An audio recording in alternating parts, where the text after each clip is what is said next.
صاحب کراچی میں ایک اسلامی مرکز قائم کیا گیا تھا اور وہ اسلامی مرکز سینما گھر میں کیسے تبدیل ہوا، یہ بڑی خوفناک کہانی ہے۔ وہ کہانی جو ہے وہ رپورٹ میں دیکھ لیتے ہیں، کسی نے بھیجی ہے اور ایک صاحب نے وہاں سے، اور میں تو دیکھ کے اس کے رونگٹے کھڑے ہو گئے میرے۔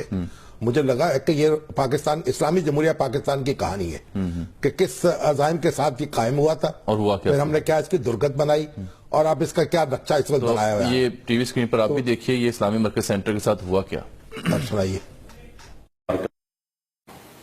بلدیہ عظمیٰ کراچی کا اسلامی تہذیبی و ثقافتی مرکز۔ میرے قیام کا خواب 80 کی دہائی میں 15ویں صدی ہجری کے آغاز کے موقع پر فیڈرل بی ایریا کے کونسلر اور جماعت اسلامی کے رہنما جناب اخلاق احمد نے دیکھا۔ میئر کراچی عبدالستار افغانی اور بلدیہ کی کونسل نے اس خواب کو تعبیر دینے کا فیصلہ کیا۔ 8 جون 1982 کو governor Sindh lieutenant general S M Abbasi نے سنگ بنیاد رکھا اور میری تعمیر شروع ہوئی۔ لاگت کا تخمینہ 1 کروڑ 28 لاکھ روپے تھا، جبکہ پلاٹ کی قیمت بھی کئی کروڑ تھی۔ 87 میں ڈاکٹر فاروق ستار کراچی کے میئر بنے۔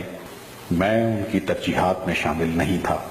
تعمیراتی کام کی رفتار سست ہو گئی، لیکن کام جاری رہا۔ 90 کی دہائی میں میری تعمیر مکمل ہو چکی تھی، لیکن ارباب اختیار کی توجہ اور دلچسپی نہ ہونے کے سبب میں ایک خالی عمارت ہی رہا، ادارہ نہ بن سکا۔ 2001 میں نعمت اللہ خان کراچی کے پہلے ناظم منتخب ہوئے۔ شہر کے ساتھ ساتھ میری بھی قسمت جاگ اٹھی۔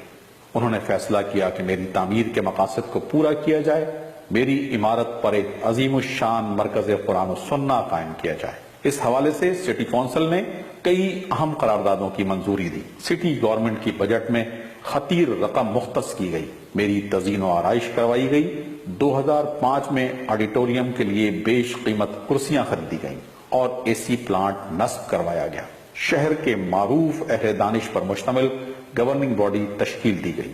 میرے احاطے اور آڈیٹوریم میں مختلف نوعیت کے اسلامی، تعلیمی اور ثقافتی پروگرامات منعقد ہونے لگے۔ اگست 2005 میں نعمت اللہ خان کا دور نظامت ختم ہوا اور ایم کیو ایم کے مصطفیٰ کمال کے سر پر شہر کی نظامت کا ہما بٹھا دیا گیا۔ انہوں نے نہ جانے کیوں المرکز اسلامی سے شانز آڈیٹوریم بنا دیا۔ اپریل 2012 میں کراچی کے ایڈمنسٹریٹر محمد حسین سید نے اہلیان علاقہ کے احتجاج پر شانز آڈیٹوریم کو سیل کروا دیا، لیکن کچھ ہی عرصے بعد سیل توڑ دی گئی۔ میرے مرکزی دروازے پر المرکز اسلامی کی جگہ مرکز علم و ثقافت کا بورڈ آویزاں کر دیا گیا۔ اگر واقعی بات صرف اس حد تک رہتی تو قابل برداشت تھی، لیکن انتہائی افسوسناک، شرمناک اور حیرت انگیز بات یہ ہوئی کہ مجھے سینما ہال میں تبدیل کر دیا گیا۔ میری پیشانی پر لکھے کلمہ طیبہ کو ظالموں نے سفید رنگ سے چھپا کر اپنے کالے کرتوتوں پر پردہ ڈالنے کی کوشش کی۔ یقین جانیے کہ میں شانز آڈیٹوریم نہیں ہوں، شادی لان اور سینما گھر بھی نہیں ہوں، میں المرکز اسلامی ہوں۔ کراچی کے لوگوں، گنبد 1400 سال سے اسلامی طرز تعمیر کی علامت ہیں۔ سینما گھروں پر گنبد نہیں ہوتے، یہ بات کون نہیں جانتا؟ کیا آپ میری شناخت کی بحالی کے لیے آواز اٹھائیں گے؟ کون آواز اٹھائے گا اس کے لیے؟ اور یہ ہم تو آواز اٹھا رہے ہیں نا، اور کراچی کے لوگوں کو آواز اٹھانی چاہیے۔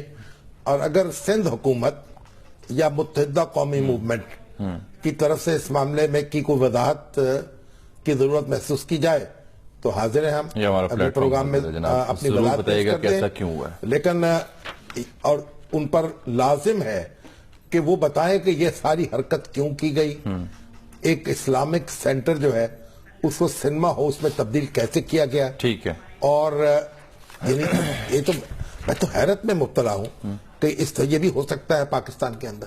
بالکل ٹھیک۔